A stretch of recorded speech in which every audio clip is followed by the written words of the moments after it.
Olá, tudo bem? Nesse vídeo eu vou conversar com você sobre protocolo, porque eu recebi algumas dúvidas, né? E paralelo às dúvidas que eu também recebo, eu observo algumas situações aqui na empresa, o que me permite falar um pouquinho sobre esse assunto. Mas o que do protocolo, né? O tema é muito amplo.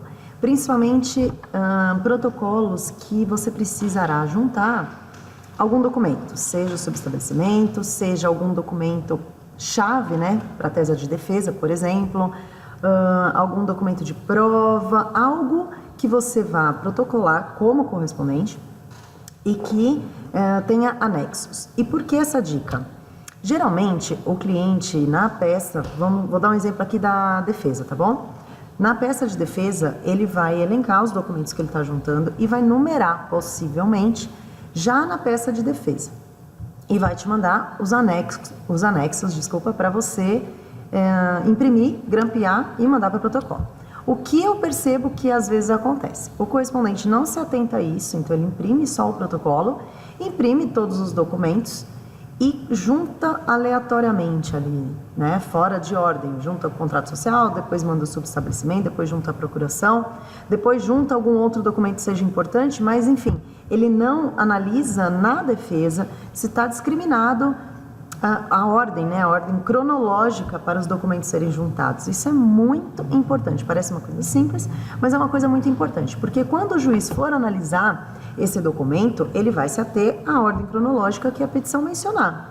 Então, se ali ele coloca que a procuração é o DOC 1 e no DOC 1 vier os atos constitutivos, ainda que atos constitutivos é menos mal, né? Mas vamos supor que seja algum documento imprescindível ali na tese de defesa e que ao ler a defesa, ele vai compulsar os autos e vai procurar essa documentação e está fora de ordem. O juiz, assim, dificilmente ele vai parar para analisar a defesa e ver que ordem que foi então juntado, se o documento efetivamente foi juntado ou não.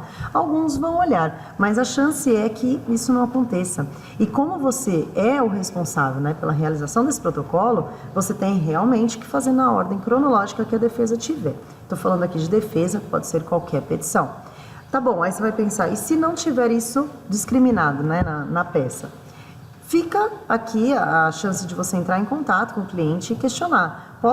Olha, eu li a petição, não está mencionando nenhuma ordem cronológica da juntada da documentação, eu posso juntar de forma aleatória, subs, procuração, atos constitutivos e outros documentos?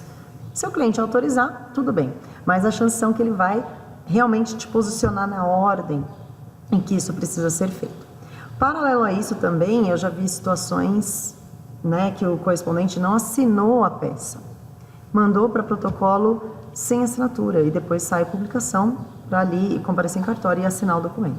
Se você já tem o subestabelecimento, não esqueça, quando você for imprimir o protocolo, de assinar a peça. Isso é extremamente importante para não acontecer nenhum risco, para não acontecer nenhum problema junto com o seu cliente. Sair uma publicação e ele ter que pedir para você ir no fórum providenciar essa assinatura. Isso é básico, mas já aconteceu muito aqui e eu vejo isso acontecer e por isso que eu entendo ser um assunto importante dentro, né, quando a gente fala sobre protocolos. Então, ajuntado em ordem cronológica, conforme a petição fala, e a assinatura.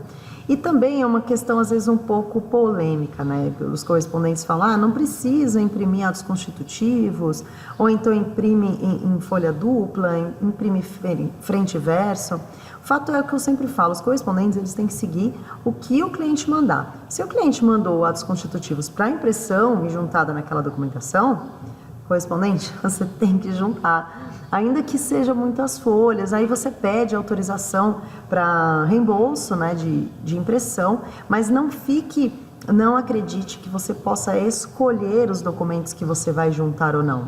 Não faça isso. Se o seu cliente mandou essa documentação para o protocolo, acredite, você tem que juntar, porque se sair alguma publicação ou sair qualquer situação informando que faltou um documento, a responsabilidade do protocolo é sua, ainda mais quando o cliente mandou. Claro que se sair alguma publicação e o cliente não mandou esse arquivo, aí a gente isso não tem que ser falado em responsabilidade.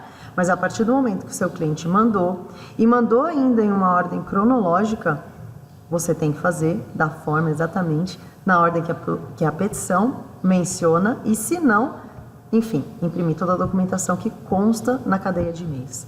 Legal? Uma dica rápida sobre protocolo aqui para você. Te vejo no próximo vídeo.